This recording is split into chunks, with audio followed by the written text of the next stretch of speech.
Sinalakay ng mga otoridad ang ekta-ektaryang residential compound at leisure hub sa Porac, Pampanga ng mga umunoy big boss ng mga illegal na Pogo Hub.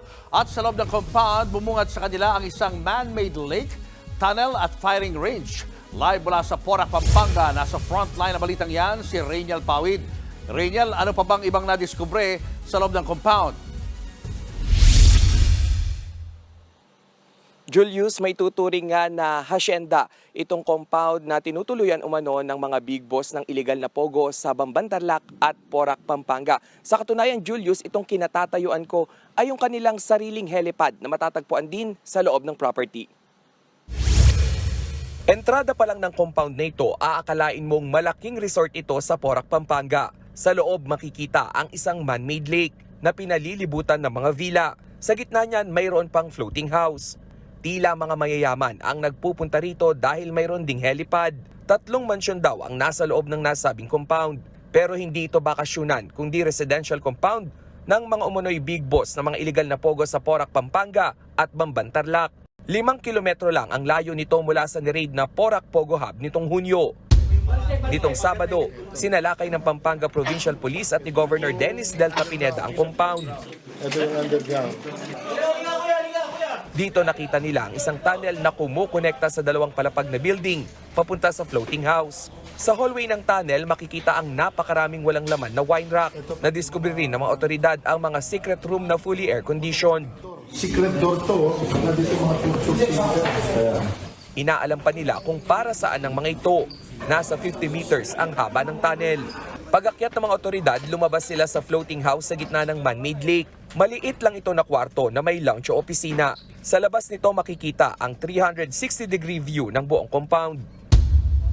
Sa parehong raid, may naaresto raw ang mga pulis na 2 Pilipino. May-ari raw ang mga ito ng Whirlwind Corporation, ang kumpanyang nagpapaupa sa lugar kung saan itinayo ang illegal na Pogo Hub sa Porac. Kanina, sinamahan ng Porac Police ang News 5 para ikutin ang asyenda. Sa unang pagkakataon, ipinakita ang firing range sa likod ng compound. Ito ngayon yung firing range na natuklasan dito sa likod ng umano'y Pogo compound na mga tinuturing na Pogo Big Boss dito sa Porac, Pampanga.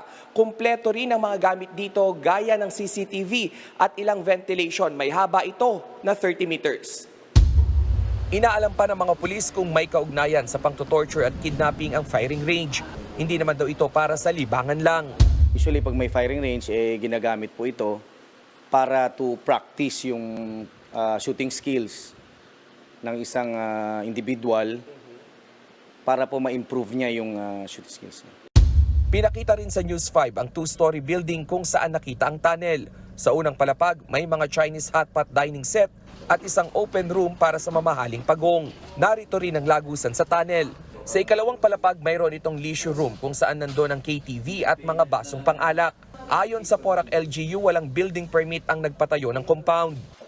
Sa harap po, dating bahay na kasi ito, kaya hindi mo naman makikita from outside na merong gumagawa. Sabi ko nga po, unless siguro na makapasok ka doon at makikita mo na may ginagawa. Kaya mag-apply sila for a building permit. Ayon naman sa mga residenteng nakatira malapit sa compound, White House raw ang tawag nila rito. Simula pa raw noong 2019, may pinapatayo na sa lugar. Ayon sa residenteng nagpatago sa pangalang Imelda, may mixer truck pa raw na nakasagi sa kable ng wifi nila noong 2022. Hindi namin pinaalis yung nakasagi hanggat hindi na-settle. Tapos tinawagan niya yung boss niya.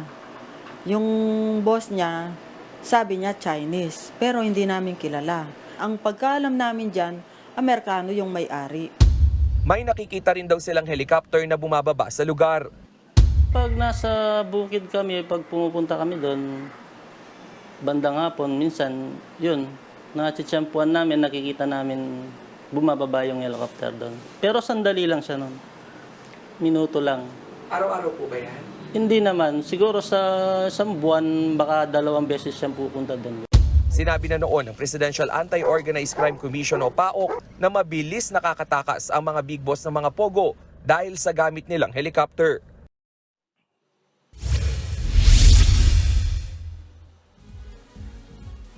Julius, kinumpirma nga sa atin ng PAOK na isa sa ilalim sa forfeiture case itong property, no, yung 3-hectare property para mapunta sa gobyerno. At kaninang naglibot-libot tayo dito sa community, no, sa paligid nitong na-raid na Pogo Residential House, ay nasabi nga nung ilang mga residente dito na karamihan daw sa mga nagtatrabaho o naging construction worker dito since 2019 ay hindi mga lokal o hindi mga taga Pampanga. Karaniwan daw sa kanilang mga nakakausap ay from Visayas area at mga Tagalog, dahil mostly, Julius, itong Barangay Señora ay locally, no, mga Kapampangan talaga. So kilala nila kung sino yung mga residente dito sa area. Julius. Maraming salamat, Rainiel Pawid. Mga kapatid, Julius Babaw po. Iba na ang may alam at may pakialam sa panahon ngayon. Para sa frontline ng mga balita, mag-follow at mag-subscribe sa social media pages ng News 5.